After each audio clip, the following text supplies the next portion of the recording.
Oke, gimana nih kabarnya Kak? Sekarang baik sih. Oke, aman ya? Wah, Aman. Enggak, aku aman sih. Aman, aman, aman. aman. Satu aja, satu. Oke. Boleh dong Kak perkenalan diri dulu. Dari siapa? Kakak dari Tidak aja. Oke, dari aku ya. Halo semuanya, kenalin aku Komang Pidani Putri Satika. Teman-teman bisa sapa aku dengan Frida. Aku sebagai Menteri dari Kementerian Kemahasiswaan. Dan aku perkenalkan namaku Dwi Nur Fitriani, bisa dipanggil Ani. Saya sebagai Wakil Menteri Kementerian Kemahasiswaan. Oke, kakak-kakak boleh dong ceritain gimana sih bisa ikut BEM? Apa karena kepleset nyebur atau emang ada niat sendiri? Oke, dari aku Pani dulu nih. Boleh dari Oke. Dari aku, kenapa aku bisa ikut BEM? Itu awalnya coba-coba sih. Coba-coba diajakin temen.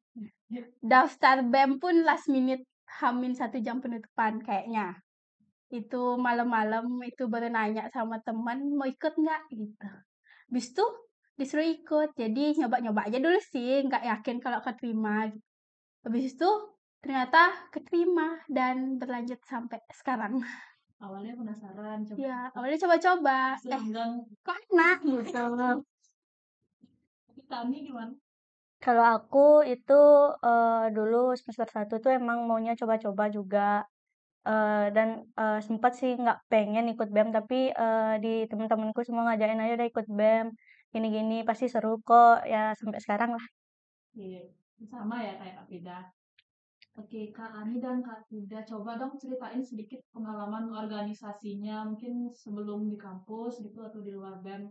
Oke, sebelum kuliah berarti? Iya, Oke, jadi pengalaman organisasiku tuh cuma satu, itu aku ikut OSIS di SMP, itu pun cuma menjabat 1 tahun aja. Sisanya udah nggak ada pengalaman lagi. Ini coba-coba lagi setelah itu.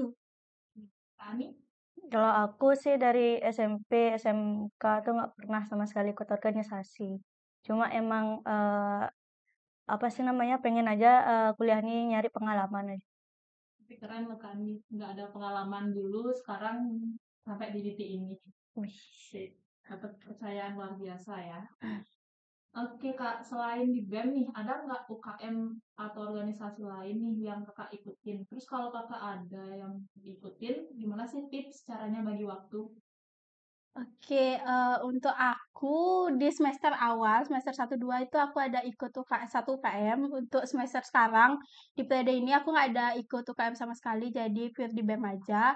Untuk di semester awal itu aku ikut UKM tari, di mana kebetulan UKM tersebut juga diadakannya di selang waktu libur-libur aja, di Sabtu Minggu. Jadi lumayan gampang lah bagi waktunya sama kegiatan-kegiatan BEM yang lain.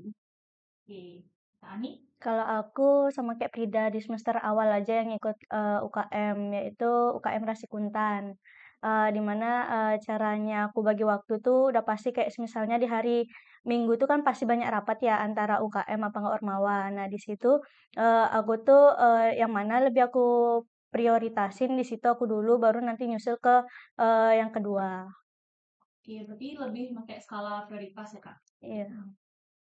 Nah, selama di BEM nih Kak, pasti nemu orang-orang yang langka gitu, yang antik gitu. Gimana sih cara kakak biar menjalanin kedekatan sama anak-anak BEM? Antik antik tuh gimana maksudnya? Mungkin dari sikapnya yang karakternya beda-beda gitu. Oke. Atau enggak. Oke, mungkin kan, kita di organisasi ya, sebelum masuk organisasi udah pasti, kita harus tahu konsekuensinya, kita ketemu banyak orang, yang ada yang introvert, ekstrovert, atau yang netral pun ada. Jadi, kita juga harus nyesuaiin diri kita sama orang tersebut, gitu. Kalau kita ketemu orang yang introvert, ayo coba ajak-ajak ngobrol, ajak-ajak bergaul, supaya dia tuh bisa berkembang juga. Mungkin tujuan dia juga masuk organisasi dari orang introvert tuh pasti pengen, Jadi, belajar buat bergaul gitu, biar nggak sendiri terus gitu. Jadi kita sebagai orang yang, mungkin nggak dibilang ekstrovert atau netral itu, ayo ajakin teman-temannya biar bisa berbaur bareng-bareng gitu. Ani? kalau dari aku ngadepin orang-orang yang baru kayak gitu tuh ya, jujur aku orangnya nggak pengen kenal orang baru, tapi mau gimana pun pasti di organisasi itu kan pasti banyak orang baru juga. Di situ kita harus membuka kayak apa sih namanya luang untuk eee, kenalan dulu sama orang-orang baru ini, gimana sih biar kita tahu, misalnya, sikapnya dia kayak gini berarti kita harus, mengikuti, janganlah sampai di atasnya dia sikapnya gitu. Ini yang menyesuaikan diri ya, Kak? Iya, aku lebih menyesuaikan. Oke, kalau ngebahas anak-anak BEM nih, Kak, kira-kira ada nggak sih seseorang yang bikin Kakak kagum-kagum atau terkesan? Kayak ngerasa, oh orang ini panutan buat aku. Mungkin, ada ya, pasti ada banget di setiap tempat tuh pasti ada yang, orang yang menonjol gitu. Itu aku ada sih yang panutan dari periode sebelumnya. Nggak mau di-spill, Kak? Enggak, orang orang panutanku di periode sebelumnya itu ada namanya Kakak Mita Erlina. Itu adalah panutan saya sampai sekarang, Kak Mita. Kak Mitan. Kalau Kak Ani? Kalau aku ya panutanku, orang-orang BEM tuh lebih ke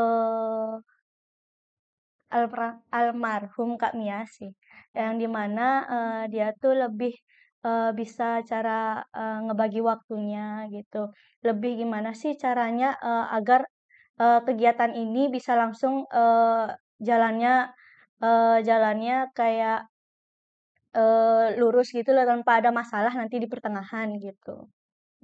Berarti kedua sosok itu yang menjadi acuan ya, sampai sekarang masih bertahan di BEM. Ya, betul sekali.